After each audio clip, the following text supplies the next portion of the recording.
Antonio starts right now. Hi there, good morning. It is Tuesday, August 8th. Happy Tuesday. Thanks for joining us. We hope you had a good Monday. Some people started school yesterday, some today, and throughout this week. And what an afternoon to end school with. And Justin is standing to our left. I want to look at Justin, but I don't want to see the graphic behind him, so I'm kind of blocking it out with my palm right now. Don't look. Okay. Yesterday evening I was out and about in the neighborhood, and it was still 101 at 8 p.m. Oh, I saw you posted that. 8 o'clock at night. It's pretty mind-blowing the way this heat is shaping up. Yesterday we did get up to 105, and here's another stat that was honestly kind of mind-blowing to me when I was looking it up this morning. This is the 16th record high this year. Last year we had a ton of records. This year we are doing the same, and today, likely no exception. We're going to be right back there where the record is a little bit later this afternoon. So just adds up, more heat on the way. 104, the forecast feels like number somewhere around 105. The heat index isn't too out of control, but it's just the air temperature is pretty extreme in its own right. Weather headlines, more record highs likely this week. But we really need to talk about the fire risk. That danger is increasing even more. We've seen a few wildfires here and there. I think, honestly, this is going to pick up some. We've got to be so very careful. Also want to look at the area rivers, Nueces, Frio, Medina, and Guadalupe, all not doing so well when it comes to this drought situation. We're going to look at all those things coming up here in just a bit, but I've been told it was a busy morning on the roadways. Stephen, let's hope things are calming down a little bit. They have, Justin. Thankfully, usually things are calm at this time. 37 and 9th Street. We did have some slowdowns that were reported out here a little earlier in the morning. That was due to a crash that slowed folks down that were heading into town along I-37 North. But you can see for right now, drivers are in the clear, whether you're heading to or from San Antonio. Nothing should slow you down, at least in this direction. But we do at least have one crash still reported, and it's right here along 410 westbound, not too far from McCullough Avenue. There was a little bit of a buildup that I was seeing there on our map, and it's still pretty much the case, but this little stretch of yellow has actually reduced from what I saw earlier. So that's better news to report. But we know drivers woke up to some surprises along Loop 1604. As you take a drive over here, Loop 1604 westbound, those main lanes, they were fully closed overnight. And this was from Kyle Steele Parkway to Braun Road. This is part of the North Expansion Project. It's something that I've talked about several times, and I'm going to step out of here and talk to KSAT in just a moment to find out what else we can expect for this project. But as a reminder for you, this is what you can expect over the next few years. The goal here is to expand to 10 lanes. And remember, the goal will also help reduce travel times by 50%. That is according to KSAT. Right now, there are 5 segments that are planned, and that stretches from Bandera Road to I-35. That's about 23 miles. There are 3 segments that are under construction, and that stretches from Bandera Road to US 281. So again, the project actually was delayed over the weekend due to a material issue. That's what KSAT is telling us. But we're going to find out what else we can expect. But if you want to read up on the 1604 North Expansion Project, scan this QR code. That takes you directly to our traffic page. That article is still up there, and it lets you know what to expect over the next few years. But remember, that goal is to reduce the drive time by 50%. Let's hope that we can get some answers and find out if we can expect more closures overnight. I will let you guys know, and make sure to know before you go. And yes, he used the word years several times. Stephen, thank you. Let's look at today's 9 at 9. There's a new court deadline for former President Trump's lawyers and special counsel Jack Smith in the 2020 election interference case. The presiding federal judge is giving both sides until this afternoon to submit dates and times for a pretrial hearing regarding a request from Smith to limit what Trump can share publicly about the case. The number of migrant families separated at the border are growing. That's according to an attorney representing those families. She says the number of cases has grown from 26 to 40 since July 8th. Most of the separated families are reportedly from Venezuela and Colombia. The attorney is urging the federal government to step in and help reunite her clients. Legal challenges continue to target some of President Biden's student loan policies. Yesterday, a court of appeals temporarily blocked new provisions that would make it easier for borrowers to get their debts erased when they're misled or defrauded by their college. Another lawsuit challenges $39 billion of student debt forgiveness.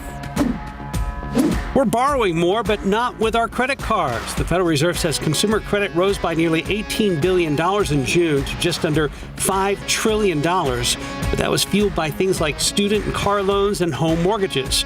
Credit cards and other short-term debt actually fell for the first time in more than 2 years.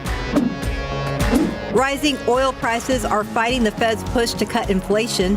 Benchmark crude prices are up 21% in the last 6 weeks. That not only boosts the price drivers pay at the pump for gas, but also pushes up the cost for everything from shipping goods to plastics and fertilizer. Tyson Foods now says it will shut down 4 chicken plants due to a drop in chicken sales. Their revenue dropped 3.5% during the second quarter compared to last year, even though the company sold more chicken. Tyson says prices are down 5.5%, and that is hurting its bottom line. Zoom is reversing course. The company now says it will not use customer video, audio, or chats to train its artificial intelligence models without your consent. It comes after an online uproar over its policy that allowed Zoom to use customer data for AI training. Audiences will have more chances to see Oppenheimer on the biggest screens. Universal Studios says select theaters will extend showing Christopher Nolan's film in IMAX 70mm through at least August 31st. Nolan has called the sharpness, clarity, and image depth of IMAX 70mm unparalleled. Tonight's Mega Millions drawing could bring the largest jackpot in the game's history. A whopping prize of an estimated $1.5 billion comes after no ticket matched all 6 numbers on Friday. If one ticket wins the jackpot, the lump sum payment will be an estimated $757 million. And that's today's 9 at 9. In your morning headlines, top airline being sued for racial profiling and a new law limiting who can participate in women's sports. Plus, the Grand Canyon gets presidential protection. David Sears is here with all the morning headlines. And have you ever been to the Grand Canyon? I have Not yet. Oh, you either? Not yet. Neither one. No. Really? My parents. Wow. Y'all got to go to the Grand Canyon. It's a massive place, and now it's even more protected. We'll get to that in just a second, but let's start with this. More controversy surrounding Southwest Airlines. They are getting sued for what a passenger says was racial profiling. A white woman boarded a flight from L.A. to Colorado with her biracial daughter. When they made their connection, they were the last ones on the plane. The woman, Mary McCarthy, asked several passengers to change seats so she and her daughter could sit together. A flight attendant thought something that the mom did and some of her interactions between the two were suspicious. The plane landed. McCarthy and her daughter were met by 2 officers and a Southwest rep. McCarthy shot some video of her encounter. According to the police report, a flight attendant called police to report a possible human trafficking incident. Mom and daughter showed ID, then were allowed to go on their way. I'm asking for accountability from Southwest Airlines. I want them to acknowledge racial profiling. I want them to reconsider how they train their flight attendants. The flight attendants were just concerned about the behavior when you boarded the aircraft. That's all we're following up on. We're not suspecting anything. As Southwest looking into the incident, the airline has said its employees get robust training on human trafficking. It was a law already signed, but yesterday the governor of Texas, Greg Abbott, had a signing ceremony of the Save Women's Sports Act. He held it at Texas Women's University in Denton. The law says all athletes will only be able to play on sports teams that match their sex on their birth certificates. That means no transgender students can compete on teams matching their gender identity. Abbott surrounded by supporters of the new law, like Riley Gaines, who was a college swimmer who had to compete against Leah Thomas, a male who identified as a female.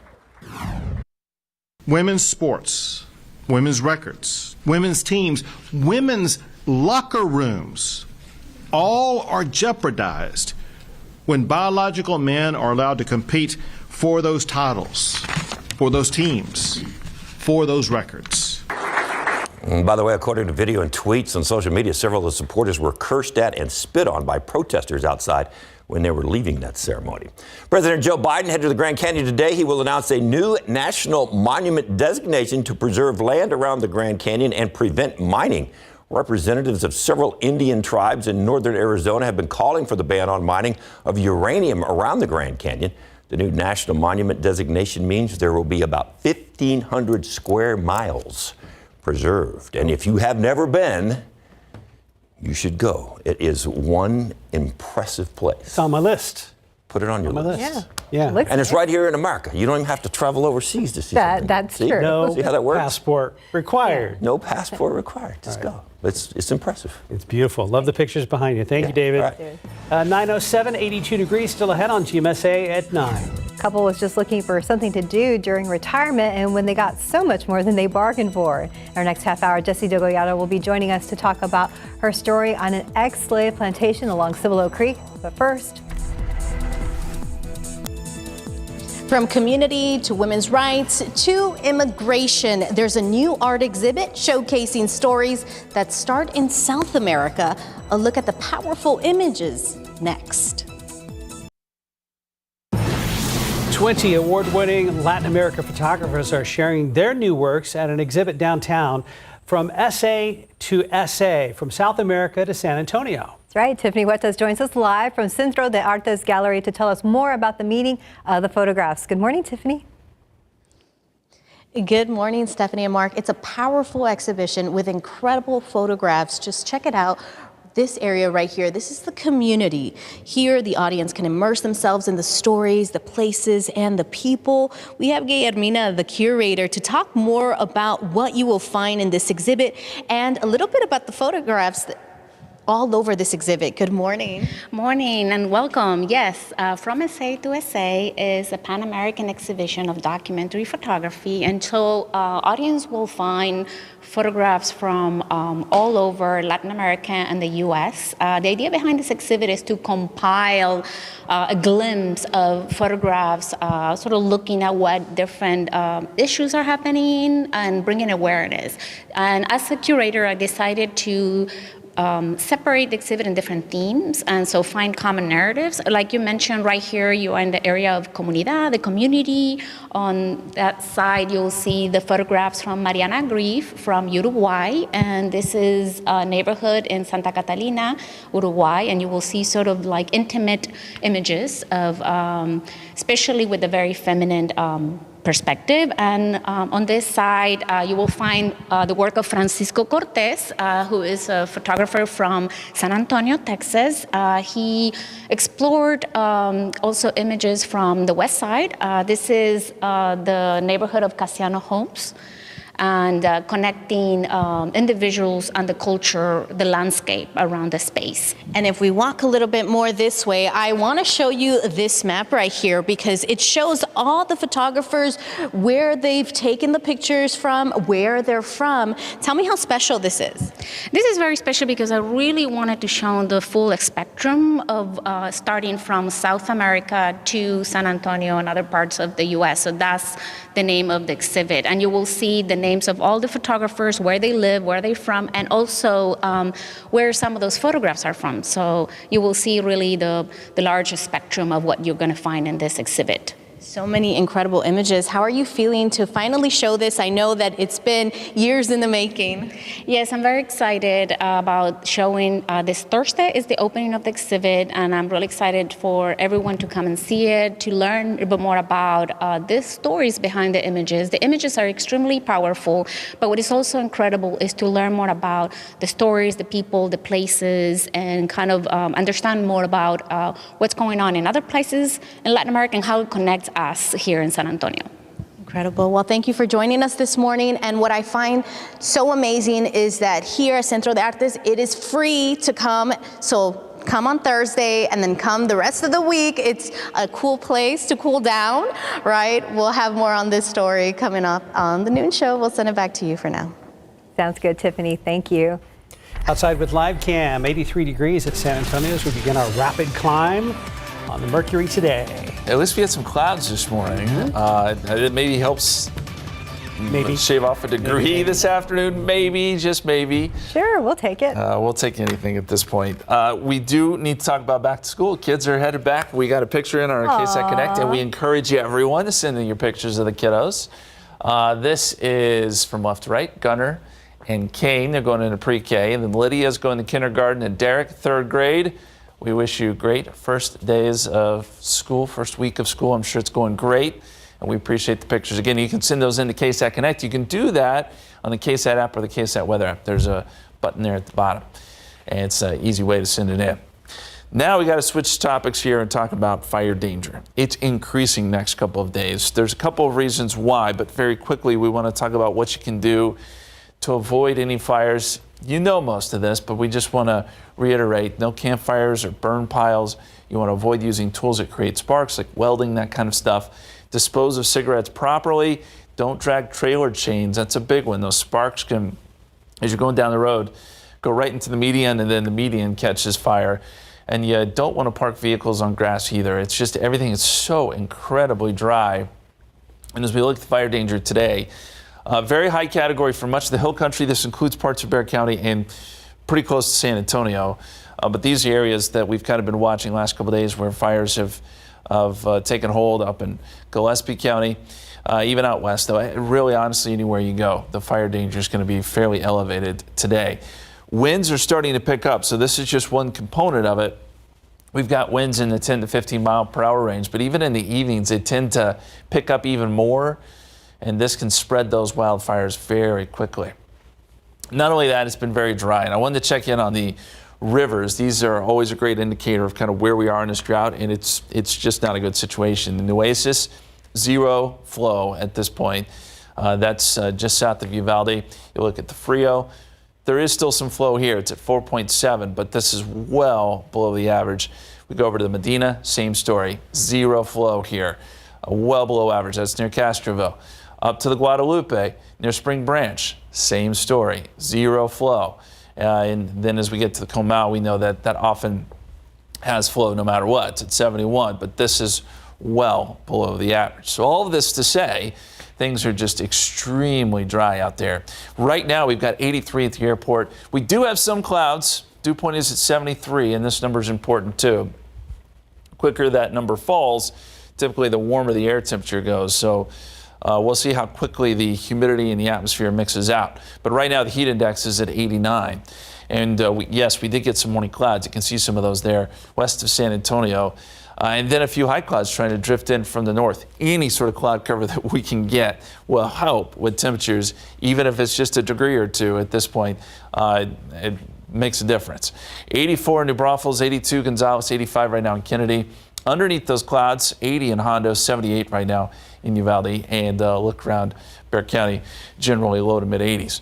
Our KSAT 12-hour forecast, 89 at 11 o'clock, 92 noontime. We top out around 104 today with sunny skies during the afternoon hours, and those breezy southerly winds 10 to 15 miles per hour. As we look at what's going on currently, big storms up across parts of Arkansas and North Texas. That's along the front. Again, that front just does not make it down here, so we still have a lot of heat across Texas. And it's not just us. Laredo, Del Rio, San Angelo, Midland, Dallas, Houston, everybody in the triple digits today. And there will be a heat index to boot for those across East Texas. 105 tomorrow, 106 Thursday, and Friday. We're still talking about temperatures near 105, even going into next week. So this is still a brutal stretch here, and hopefully something changes by the end of August. Yeah, I hope so. I hope by next week, even a couple of degrees. Well, yes, maybe a little cooler to start next week. Well, when we were talking about this morning, people tune in this time of year to see how bad it's going to be because they know the harsh truth. Yes. Yeah, just it's what we've dealt with the last 2 years, and it just seems to be getting a little bit worse every day. Okay. Well, just when we thought we couldn't top last year, right? I know. But we'll hold on and we'll hope. Yes. Well done, 2023. 919, 83 degrees. You still have school supplies to get. Now is the time to do it. A backpack, glue sticks, pencils, colored pencils. When we come back, some tips on how to save some money buying school supplies. And welcome back. It's 9:23. Tax-free weekend begins on Friday, and parents and students can use that time to save on school supplies, clothing, backpacks, and more as they get ready for a new school year. Now, we know that some students are already back in school, but others will return over the next few weeks. So if you still need to get a few items, now is the best time to buy them. ABC's Melissa Don has some tips on ways to save money. Millions of students heading back to school means lots of trips to the store for school supplies. The National Retail Federation predicts that Americans will spend more than $41 billion on back-to-school shopping this year, a record high. Kimberly Palmer of NerdWallet has some tips. The best time to start your back-to-school shopping is as soon as you get the supply list from your teacher or school. In general, with back to school shopping, the sooner you start, the better deals you can find. Palmer says it's tempting to buy things that aren't on the supply list, but she says it's often not necessary. You really want to try to stick with the items that the teachers suggest because they really know best. They know what your child needs. Experts say there are some easy ways to look for better deals. There are websites and browser extension tools that can help you compare prices, and price match policies can also be a good way to save. With price matching policies, you have about 2 weeks to track prices and to see if the price dropped for the item that you purchased. And if it did, you can bring back your receipt and get a partial refund. Another tip is to work with other parents to buy supplies in bulk and then share the cost. So coordinating with other parents and also seeing if other parents have items from previous years that they don't need anymore, you can share those supplies and everyone can save money. Melissa Adon, ABC News, Los Angeles. Another tip is to talk to your child's teacher and see if there are any items on the supply list that will not be needed until later in the year. You might be able to buy those items when holiday shopping season starts and save a little bit of money. And Marilyn Morris did some price comparisons on school supplies at local stores to see what she found out. Just scan this QR code and it will take you directly to that web story. 9:25, 83 degrees. There's a lot more coming up on GMSA at 9. Including the challenges local school districts are having trying to meet the state's new requirements of having an armed security officer at every campus. And Jessica Degollado is joining us after the break to talk about her latest story. She did about a couple who unknowingly bought an ex-slave plantation along Cibolo Creek. And let's head out there with Zoo Cam. It's a good day to go to the zoo. Just stay in the shade. Actually, our friends here at the zoo, the flamingos, are in the sun right now, but we know it'll warm up later this afternoon. We'll be right back. Welcome back. About 9:30. We were captivated yesterday. If you watched this show, we aired Jesse Degollado's latest story about a couple who unknowingly bought an ex-slave plantation and learned all about that mansion's past and history of slaves along the Cibolo Creek. It was a very well told and interesting story, and Jesse is with us this morning to talk more about it. Good morning. Good morning. Hi, Thank you for having me. Oh, so Yes, glad thanks you're for back being here here. on the news at 9. So Thanks. for those that haven't watched your story, kind of sum it up for us, Jesse. Well, there was a couple who had bought a house just down the way from here, and they drove past and they saw this ramshackle, dilapidated 2-story whatever it was, and they thought it was a dance hall. They didn't know what the heck it was. But they got out and looked, and just a curiosity is what drove them. And they finally talked to the owner's daughter, and she finally agreed to sell the house. And this couple, a retired military couple, he is, and his wife, decided this would be their retirement project. Well, she decided it was going to be their retirement project. And because they did all of their work themselves, but it wasn't until the work was underway that they started realizing, oh, God, there's a historic marker over here, and it says this and this, and that Robert E. Lee supposedly slept in one of the bedrooms. Right. And they realized this is a historic gem. But they also knew that slavery, it had slavery in its past. And they didn't want to hide that. They in fact, were very curious and wanted to know more about it. And how did you know about the Whitehall Poly Mansion and all of its history? How did you find out about it? Well, kind of a circuitous way, but suffice it to say, I was blessed to find Alan Kossab, who I interviewed in the story. He's a historian and knows the area well. And he said, I have this couple you need to meet. And we were just talking on the phone. He said, I have this couple you need to meet. They just restored this mansion. And yeah, we'd like to come out. Sure. It's a story. It's a story. Yeah. This is a perfect example. So that's how that happened. Jesse, how did you find the pastor whose wife's descendants were slaves at this plantation and arranged to be there during his first visit? I know that. What an incredible coincidence. And that's what it was. It was a coincidence. In setting up the interviews, I'd asked, okay, do you know of any descendants of the enslaved at the Poly Mansion? And they said, well, we're looking. And finally, Mr. Mushalik said, I think I found someone. I don't know much about him, but he's a pastor at a nearby church. I'll have him come over so you can meet him. Maybe he might work for your story. So we did a brief interview with him, and he was fine. And I thought, okay, well, I might be able to use this. So Sal Salazar, the photographer who did an awesome job putting this together, Sal and I went across the street to the Poly Cemetery to get some more video. when I got a call from Mrs. Michalek. She said, you got to come back. You got to come back right now. Oh, my God. The pastor, you just come back. Just come back. And so we did. And he was there? And the pastor was there. And, because like I say, I'd interviewed him before, but, I wasn't sure I was going to use him until she called me back. And he said, I found my wife's ancestors. Wow. They, the Michaleks in this room right here have like a little museum where they have a lot of the paperwork. They've done so much research into trying to find the enslaved people, what happened to them. And so the pastor, God bless him, he was looking at the families that that they'd found so far. And there it was. There it was, right? The Niases. The Niases. And he was just ecstatic, and he was so funny. He was like, oh, boy, do I have a story to tell my wife. Yes, yeah. He was great. So I hope to visit with him and his wife soon. That would be a great follow-up. Yes. That would be awesome.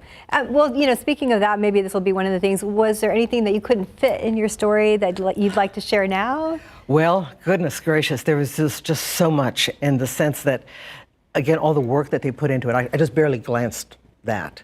But they painstakingly, over 2 years, with their own hands, blood, sweat, and tears, literally, cleaned out that house. And you saw the garbage that was inside. Yeah. It was full of garbage. It was nothing like what it was. But they learned so much about the house, what it was built of, the slate. It was what they find along the Indians would find along Cibolo Creek, the rocks, and they would use that, and then they would use that also for the filling for all the blocks. And so just used it kind of like masonry? Exactly. Okay, gotcha. Exactly. Well, speaking of the Michaleks, they made this a retirement project. Did they give you an idea, Jesse, how much they spent on the project over the years?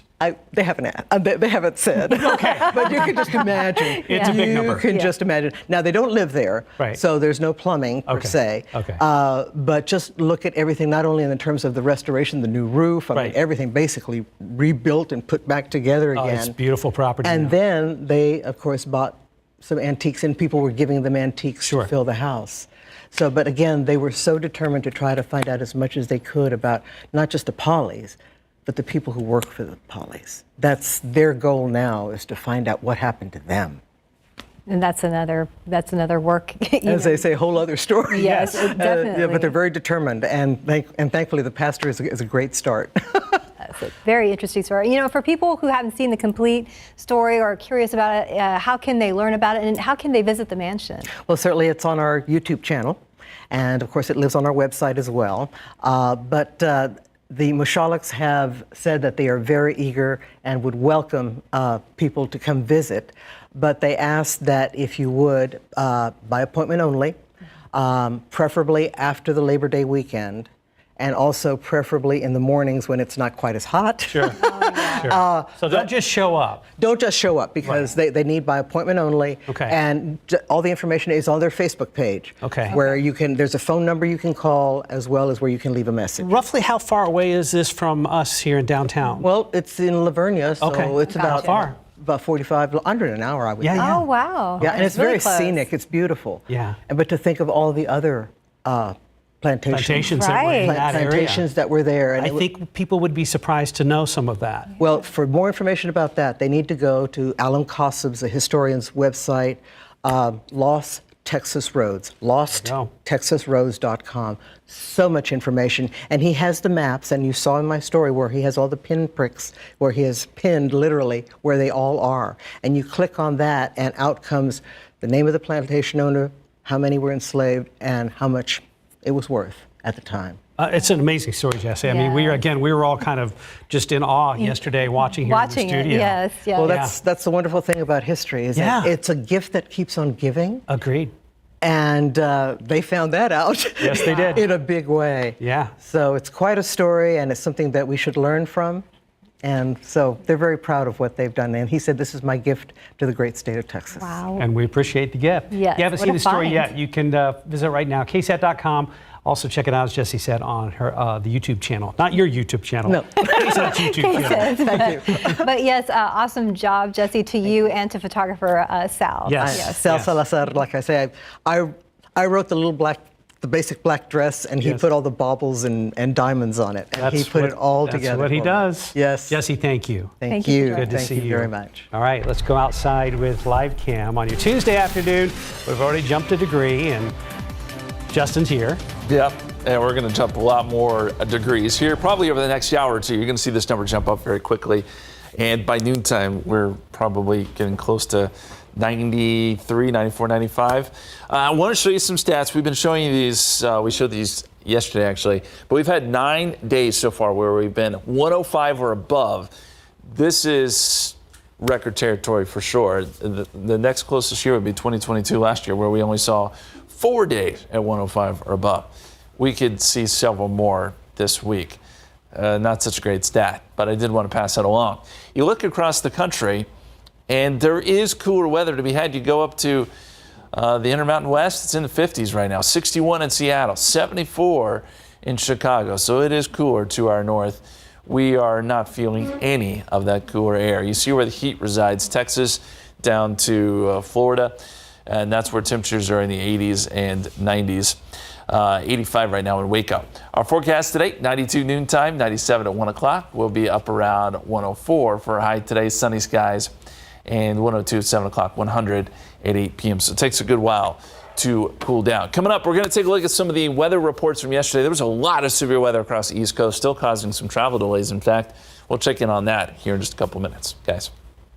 Thank you very much, Justin. Northeast ISD, like most districts all across the state, are looking to hire security officers. With students set to return to the classroom on Monday, the school board at any ISD has decided to hire safety specialists to guard its elementary schools. That's right. Today, any ISD posted 46 openings. The district hopes to hire people with military or law enforcement background, but anyone hired will receive training. These safety specialists will be armed, which is required by the state. Earlier this year, Governor Abbott signed a new law stating every campus needs an armed security officer. But that's been tough for some local districts. Our Patty Santos explains what some of those districts are doing to meet the state's new requirements. Another layer of safety, having an officer at the campus, puts at ease to the parents. Harlandale ISD Police Chief Adolfo Hernandez says the district will have an officer at all 18 campuses when school starts in a few weeks. Talking to other chiefs, they're struggling. Law enforcement is declining.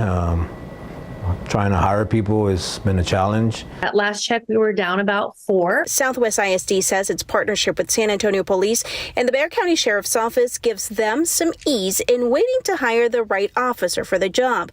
Officers in those agencies can temporarily step in when needed. We're not going to take anyone just because we have to fill this. We want to make sure they have a good background, they have a good history of quality policing. Law enforcement leaders we've spoken to say there's a shortage in applicants. They say that's based on pay, hours, and what some call a perceived image against a career in law enforcement. We checked with several other school districts. Northside ISD says it's still in the process of hiring officers for each campus. Bernie ISD has partnered with the city of Fair Oaks Ranch Police and Kendall County Sheriff's Office to have a designated officer in each school. Sometimes it's not all about the money. But Hernandez says school policing is a different calling, and he hopes that inspires a new generation. I tell officers, you're not just coming as an officer, you're going to be a mentor, you're going to be a parent, you're going to be a friend. There's a lot of resource that you're going to have to give back to the school district. Patty Santos, KSAT 12 News. 940, 84 degrees. You're watching GMSA at 9, and we'll be right back. 944, we're all dealing with the heat, but imagine having to do it from inside a food truck. These small businesses have all had to adjust to the triple-digit temperatures. RJ Marcus takes a look inside one local food truck to check out how hot it really is in the kitchen. Francisco Estrada and his wife Liz have owned Naco Mexican food truck on Nacogdoches Road for 5 years. I think this year is the hottest one that I remember. Their business and workers, like many others, doing their best to stay cool during this heat wave. It's going to be 5:32. Drink a lot of water. We try to get out to the heat, to the kitchen 10 or 15 minutes every 2 hours more or less. Temperatures inside the truck can easily get over 100 degrees on a hot day. Outside we have 100 degrees. The kitchen is 110 degrees, 10 degrees All right, well, as we all know, it's hot outside, but we brought out our infrared camera to show you just how warm it gets and the conditions inside the food truck here. Let's check it out. So we're gonna check out some of the stovetops, and if I point our infrared camera there, you can see we're already reaching temperatures that are over 200 degrees, from 197 up to 200 degrees. This is just one stovetop right here. As we check out this gentleman working over here in this cooking area, you can see that, wow, we are already reaching temperatures that are up anywhere from 270 to over 300 degrees. Now, obviously, these are difficult conditions to work with, but they've installed 2 separate air conditioners in here to kind of help these people deal with this extreme heat. Theory Coffee Company is next to Naco Mexican. Mark Volmer said he went 2 summers with basic AC before upgrading his system. It takes a lot out of you. At the end of the day, you're just drained, you're exhausted. So I ended up putting a home mini split in the trailer. Both trucks operate early in the morning to beat the heat. Here's your food. And say they see a decline in customers as the day gets hotter. Especially on weekends, we have long lines. They just come in, grab their tacos, and they go home. RJ Marquez, KSAT 12 News. Welcome back. Hi, Justin. Yes. Hello. Hi. Hello. We got another back to school picture for you guys. Oh, yeah, we do. Natalia, I believe it is, back to school today. Not sure what name we got here, this young student, but looks like he's excited to head back to school. He's like, okay, I'll smile for you one more year. Maybe. Yeah, I was like, Mom. Yeah, but happy first day to the Natalia Mustangs, indeed. We hope everyone has a great first day of school, and we appreciate the pictures. Again, you can keep sending them in to our KSAT Connect via the KSAT Weather app and the KSAT app as well. Yesterday was a busy day up and down the East Coast. We had a ton of severe weather reports, 630. That is a huge number. Most of these reports were just strong winds, and there was some damage, roofs, power lines, those kind of things down along the East Coast. There were a couple of reports of tornadoes, although they're not showing up here. Probably preliminary reports. I got to go out and make sure it was indeed a tornado. But there were some travel delays included here, and there still are. There still are some delays at some of the major hubs, so just a heads up if you are traveling today. And there is going to be a little bit more severe weather stretching from Savannah over to parts of Mississippi. Even North Texas could see a couple more storms, and then up near Denver, the threat for some stronger storms this afternoon. Of course, nothing down here. We're still just under the influence of our ridge of high pressure. The big storms right now are moving through parts of Arkansas, and some good rain there in Little Rock, moving towards Mississippi, where, again, there could be a little bit of severe weather associated with that. As we look at our area locally, there have been some morning clouds, not a lot, but some, and these are starting to scatter out some. We've also got some high clouds that'll be feeding in, some thin high clouds that'll be feeding in from the north.